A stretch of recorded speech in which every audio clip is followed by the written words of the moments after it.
Psalms 96. Si Lord ang pinakamataas na hari. Kumanta ng bagong awit kay Lord, buong mundo, kumanta kay Lord. Kantahan si Lord, purihin ang pangalan niya. Araw-araw nating sabihin, niligtas tayo ni Lord.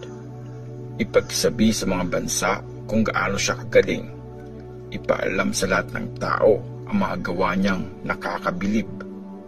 Magaling si Lord, dapat siyang purihin ng todo. Siya ang dapat igalang sa lahat ng mga Diyos. Yung mga Diyos ng ibang mga tao, ginawa lang nila yun. Pero si Lord, siya ang nag-create ng kalangitan.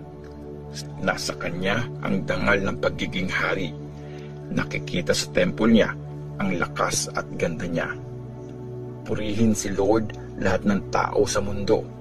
Purihin siya, magaling siya at malakas. Praise the Lord, dakila ang pangalan niya. Lumapit tayo sa temple at magdala ng alay sa kanya. Mag-worship kay Lord sa ganda ng kabanalan niya. Buong mundo, humarap ng may takot at paggalang sa kanya. Ipagsabi sa mga bansa, si Lord ay hari. Matibay niyang tinatag ang mundo. Never itong mauuga. I-judge niya ng patas ang mga tao. Magsaya ang langit. Mag-celebrate ang lupa. Mag-ingay ang dagat at lahat ng nandun. Magsaya ang bukid at lahat ng nandito. Ang lahat ng puno sa gubat, kakanta sa saya. Haharap sila kay Lord pagdating niya. Dadating siya para maghari sa mundo. Magja-judge siya sa mga tao ng patas at may katarungan.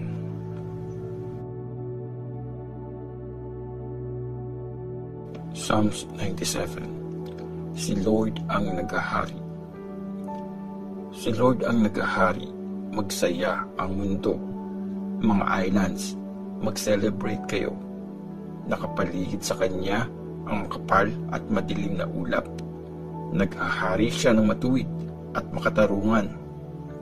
May apoy na nagliliyab sa harap niya. Sinusunog nito ang mga kalabang nakapaligid sa kanya. Nagliliwanag ang mundo sa kidlat na galing sa kanya. Nakikita yon ng mundo at nanginginig ito. Sa harap ni Lord, parang kandilang natutunaw ang mga bundok. Sa harap ng Panginoon ng buong mundo, pinapakita ng langit ang kabutihan niya at lahat ng mga bansa nakikita na dakila siya. Napapahiya lahat ng sumasamba sa mga Diyos na ginawa lang ng tao. Pinagyayabang nila ang mga walang kwentang Diyos-Diyosan. Yumuyuko kay Lord lahat ng mga Diyos. Naririnig ng Zion, nagse-celebrate sila. Nagsasaya ang mga city ng Judah. Kasi matuwid kang mag-judge, O Lord. Ikaw, Lord, ang pinakamataas sa buong mundo. Talagang mas mataas sa lahat ng mga Diyos. Mahal ni Lord ang mga galit sa masama. Iniingatan niya ang buhay ng mga tapat sa Kanya. Nililigtas sila sa kamay ng masasama. Sumisikat ang liwanag sa mga matuwid at nagiging masaya ang mga may maputing puso. Mag-celebrate kayong mga matuwid dahil sa ginawa ni Lord. Magpasalamat sa banal na pangalan niya. Psalms 98. Si Lord, hari ng buong mundo. Isang kanta. Kantahan niyo si Lord ng bagong kanta, kasi nakakabilib ang mga ginawa niya. Powerful siya, banal at malakas. Iyan ang nagpanalo sa kanya. In-announce ni Lord na nanalo siya. Pinakita niya sa mga bansa na kaya niyang magligtas. Di niya nakakalimutan ang pag-ibig niya at katapatan sa bayan ng Israel. Nakita ng lahat ng tao na Diyos natin ang panalo. Buong mundo, sumigaw sa tuwa para kay Lord. Kumanta ng masaya at magpuri sa Kanya. Kantahan si Lord, purihin siya. sabayan ng tugtog ng harp, patunugin ang mga trumpet at horn, sumigaw sa tuwa sa harap ng hari nating si Lord. Mag-ingay ang dagat at lahat ng nandun, kumanta ang mundo at lahat ng nakatira doon. Mga ilog, pumalakpak, mga bundok, sama-samang kumanta sa saya sa harap ni Lord. Kasi darating siya para maghari sa lupa. Magja-judge siya ng matuwid sa mundo at patas sa mga tao. Psalms 99. Ang Diyos ay banal. Si Lord ang naghahari, manginig ang mga tao. Nasa ibabaw ng mga kerubim ang trono niya. Mayanig ang mundo. Si Lord ang makapangyarihan sa Zion. Siya ang naghahari sa lahat ng mga bansa. Purihin ang dakila at nakakabilib niyang pangalan. Siya ay banal. Makapangyarihang hari, mahal mo kung ano ang tama. Tinatag mo ang pagiging pantay-pantay ng mga tao sa Israel.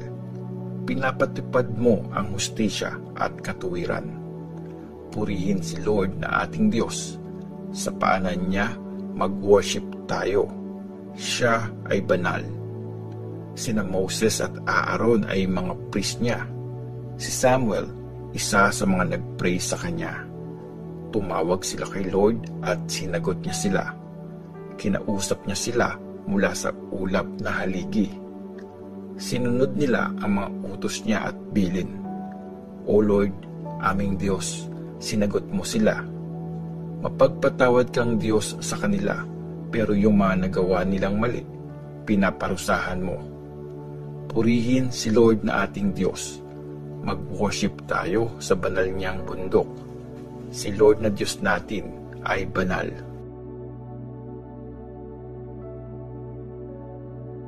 Psalms 100. Kantahan si Lord. Kanta ng pasasalamat. Buong mundo, masaya niyong kantahan si Lord. Mag-serve kay Lord ng buong saya. Lumapit sa Kanya ng kumakanta. Dapat niyong malaman, si Lord ay Diyos. Siya ang nag-create sa atin. Tayo ay Kanya. Tayo ang Kanyang bayan, mga tupang inaalagaan niya.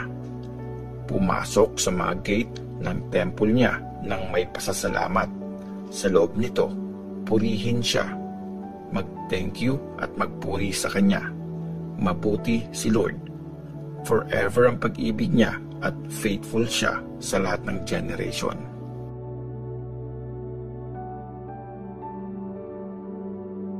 Psalms 101.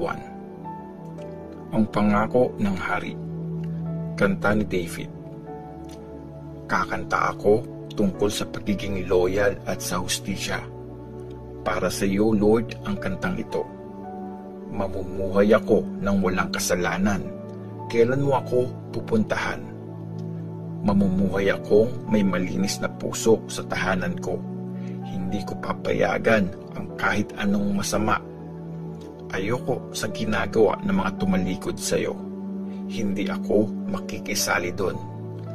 Ayokong magkaroon ng pusong masama. Di ako makikisali sa kahit anong maling gawa. Yung nagkakalat ng chismis para siraan ang iba, patatahimikin ko. Yung mga mayayabang at mga maangas, hindi po pwede sa akin. Papaboran ko ang mga tapat sa Diyos. Pwede silang tumira kasama ko. Yung mga walang bahid ng kasamaan, papayagan kong mag-serve sa akin. Walang manlolokong pwedeng tumira sa aking palasyo. Walang sinungaling na pwede magstay kung nasaan ako. Araw-araw kong uubusin lahat ng masasama sa lupain. Palalayasin ko lahat ng masasama sa city ni Lord. Psalms 102. Hinaing ng may pinagdadaanan. Prayer ng nahihirapan at nagbubuhos kay Lord ng sama ng loob. Pakinggan mo ang prayer ko, Lord. Sana marinig mo itong hinaing ko. Pag hirap na hirap ako, huwag mo akong pagtaguan. Pakinggan mo ako. Please, sumagot ka agad pag tumawag ako sa iyo.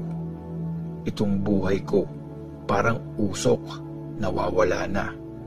Nasusunog ang mga buto ko, parang nagbabaga. Para akong tuyong damo na tinapak-tapakan. Ayokong kumain. Wala na akong gana.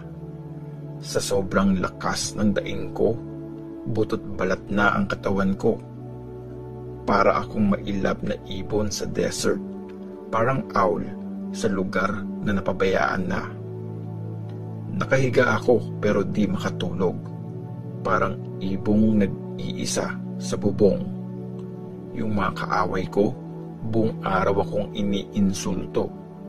Yung mga nanlalait sa akin, nagmumura gamit ang pangalan ko. Imbes na tinapay, abo na ang kinakain ko. Humalo na ang luha sa iniinom ko. Dahil ito sa matinding galit mo, pinulot mo ako at saka tinapon. Itong buhay ko, pawala na. Parang anino pag gumagabi, para akong damong natutuyo. Pero ikaw, Lord, forever kang maghahari. Maaalala ang pangalan mo sa lahat ng generation. Kikilos ka, maaawa ka sa Zion. Oras na para tulungan mo siya. Ito na ang tamang panahon. Bawat bato niyang gumuho, mahal na mga lingkod mo. Naaawa sila sa kanya kasi durug-durug na siya. Matatakot kay Lord ang mga bansa at lahat ng hari sa mundo. Matatakot sa lakas niya. Itatayo ulit ni Lord ang Zion. Ipapakita niya na dakila siya. Papakinggan niya yung prayers ng mga mahihirap. Hindi niya tatanggihan ang mga pinagpipray nila. Dapat masulat ito para sa next generation, para purihin si Lord ng mga ipapanganak pa lang. Tumingin si Lord mula sa banal niyang trono. Mula sa langit, tiningnan niya ang mundo. Narinig niya ang iyak ng mga nakakulong. Pinalaya niya yung mga hinatulan ng mamatay. Kaya itataas sa Zion ang pangalan ni Lord, at sa Jerusalem pupurihin siya. Panagsama-sama ang mga bansa at kaharian para mag-worship kay Lord. Pinahina niya ako kahit ang bata ko pa.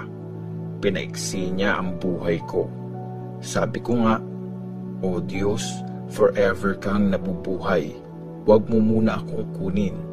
Bata pa ako. Noon pa man, nilagay mo na ang pundasyon ng mundo at ang langit, gawa mismo ng kamay mo.